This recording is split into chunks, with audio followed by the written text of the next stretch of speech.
I'm your boyfriend now, Nancy. Today on Archangel Reviews, we are looking at the NECA and Nightmare on Elm Street 30th Anniversary Freddy Krueger figure. And to someone who's been basically purchasing NECA stuff for quite a few years now, mainly the Predators, the idea of the Ultimate line is just brilliant. Absolutely brilliant. It's a brilliant idea.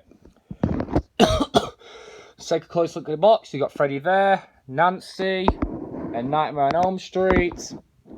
30th Anniversary Freddy Krueger, Nightmare on Elm Street again, NECA, real toys, all the legal stuff and the people that made it. Same on the other side. Got a picture of Freddy Krueger there on the back. It says, Nasli is having grisly nightmares. Something monstrous wants to kill her. Meanwhile, her high school friends, who are having the very same dream, are getting slaughtered in their sleep by the hideous fiend of their shared nightmare. When the police ignore their explanation, she must confront the killer in his shadowy realm. As you can see, you get 3 heads. You get the serious one, the skull one, and the smiling one, the iconic one. You get the squirting hand, the Freddy phone, and Tina's face. We'll take a closer look at those in a minute. And I've already opened this as well, because it is a window box. Just because I've already got the figure out. You get a nice picture of it there. Dark. Oh wait, that's not the camera on me. The picture is naturally this dark. I mean, seriously, I got it under the light. Look at that. That's how dark it really is. It really is that dark.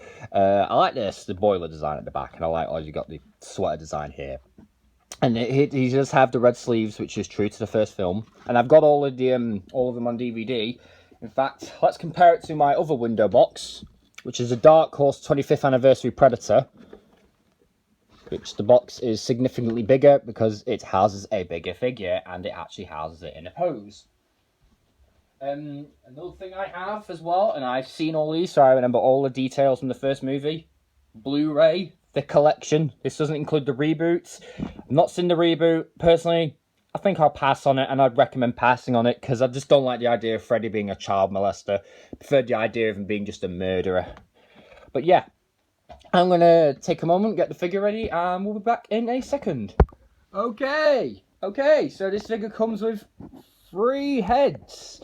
You get the Smiling Freddy, which is my most favourite because it's most iconic. You get the Serious Freddy, which actually works best with one of the other accessories. And the Skull Face. Very cool. Let's take a look at this. This has got a brilliant sculpt to it, and my camera's not focusing. Let's sort it out. Let's take a closer look at this. This just looks absolutely amazing. These heads look really, really good. They do look really good. I especially like this one. It's funny because this is actually how it looks from Freddy vs. Jason, more or less. He had the burns like in the first film, which is kind of cool. But the sweater from the other 3 movies. So that's the heads. Next accessory. We get the 7-fingered hand, which is really cool. And I've seen the Mezco one, and that just looks stupid. This one looks really cool. It's quite small, actually. I was expecting the figure to be like 8-inch, not 7-inch. But this looks really good. I will show them on the figure in a minute. I just want to show you guys what these all look like beforehand, and this looks really damn cool. So yeah, it has I remember outside the box reviews said that he might have got a bad paint app. No, don't worry mate, you didn't. They all have quite a heavy black wash to them.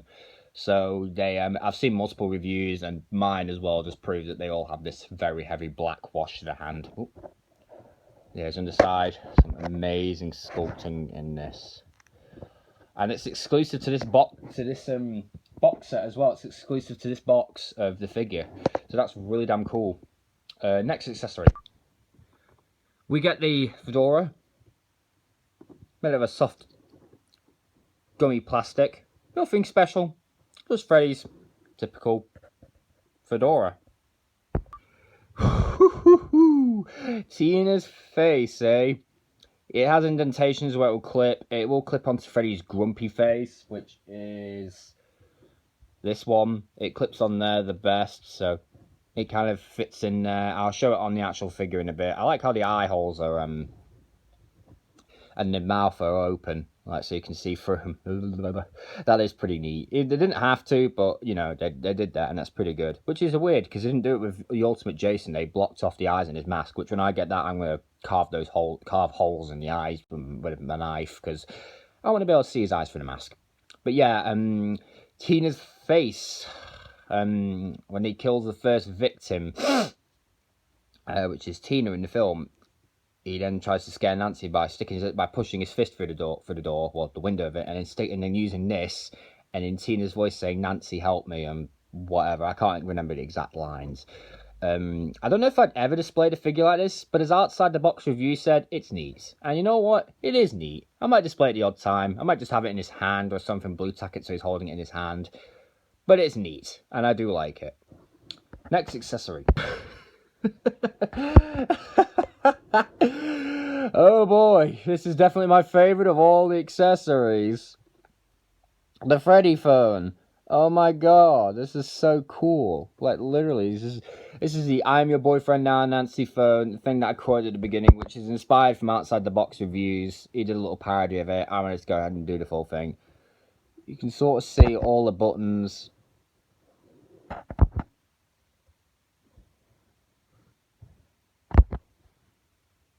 There we go. A bit of paint smudge there, but yeah, no big deal. I like the threadified bottom with the tongue, and I think, is there even teeth in there? I don't know, I can't really tell if there's any teeth, but if the cord you can pull off, it is glued in place via a tab, but you just pull it off, and if you did this, if the cord wasn't soft plastic, you could just put it back in the receiver, but let it go, and it will just do this. Because it's a soft pliable plastic. It's very nice, actually. I do like this. It's a great accessory. I might get him posed with holding it, so he's just like, you know, holding this in one hand and holding this in the other, and then having it up to his ear. If the figure had double joints, it would be much easier to achieve that pose. But yeah, now let's get on to a special thing which Mr. Evil Cheese showed in his review, and I'm going to show you as well. It's what happens when you take Freddy's sweater off, because you can detach the arms and swap them with the elongated ones from the first Nightmare on Elm Street figure release.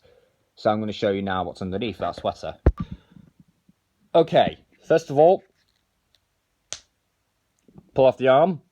You need a bit of force to pull it off. And then take the sweater and just ease that off. It's a soft plastic, this sweater, so it should come off easy. Ugh! It's very tight. I've done this before, actually, just to find out. And here you go. If I just zoom in.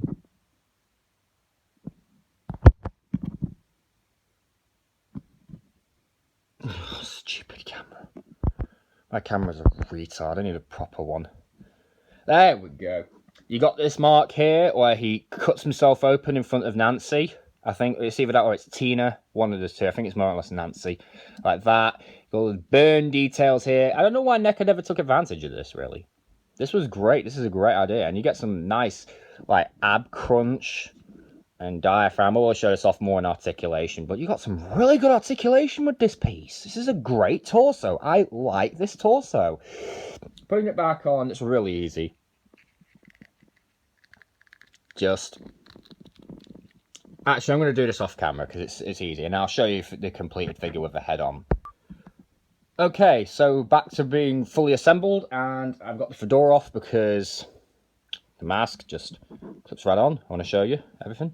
And that's what it looks like. Don't know if I'd ever display like this, but I like it. It's a nice accessory to have. I mean, not all accessories you can use with the figures. Sometimes some of them you just display with, but it's nice that we have them nonetheless. But yeah, this is what it looks like with Tina's face. Actually, you could technically put the fedora on. Just sit it on there at the back and have him wearing a disguise. And that's cool in itself. I do like that aspect. This is a fun figure. But yeah, this is what it looks like wearing Tina's face. Detaching the head is really easy. Grab it and pull. As you can see, it's very tight. Very damn tight. And you can just imagine what happens here. I'm going to cut now and do it off camera because it's a pain in the arse. And here is Freddy with the skull face. It's actually Tina that rips his face off because he gets on top of her like that, tackling it to the ground. And she, well, oh, give me a sec. she pulls off his face. Which is a great effect in the movie. Why won't this bloody thing focus? There we go. And yeah, it's a nice little effect. Looks exactly the same on all the other sides. This is actually the hardest head to attach.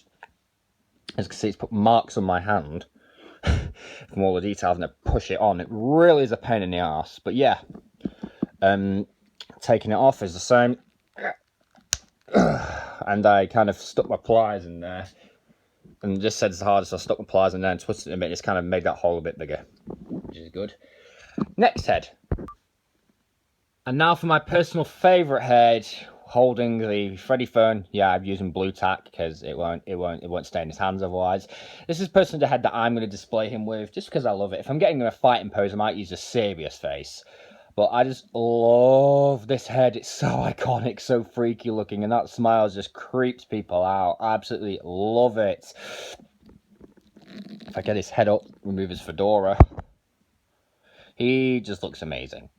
He is an amazing figure. He really is, guys. I do recommend picking him up. But yeah, this is him in his serious face. In fact, I'll show you his other hand now. Just give me a sec to remove the Freddy phone. And what's interesting is, unlike other NECA figures, it actually has a double ball peg system, like in McFarlane's Halo figures. What you do is you pop that off, and you can see it can wiggle on the inside there. It is a double ball peg. And then you take this, and it's pretty easy to attach this. This is the easiest piece to attach. And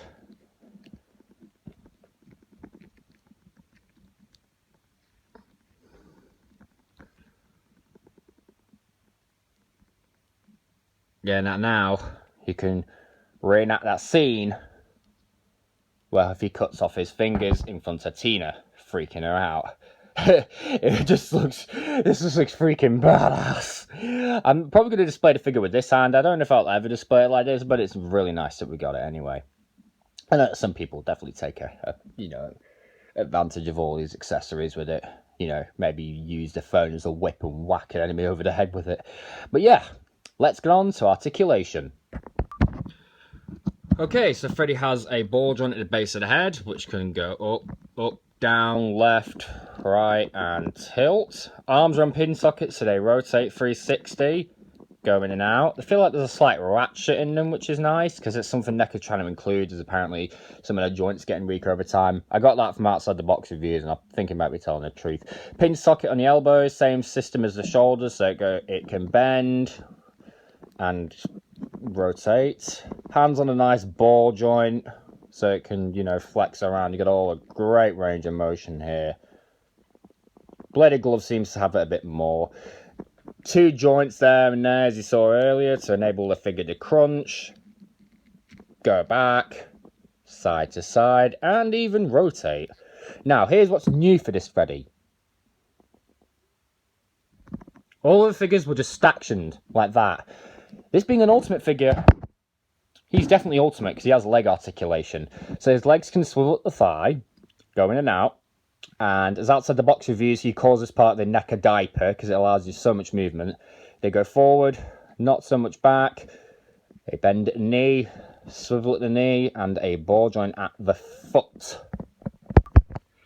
Overall, I think this is a fantastic figure. And as outside the box reviews said in his video, definitely track this guy down. You just need to track him down. He is an amazing figure. Forget all those other Freddys.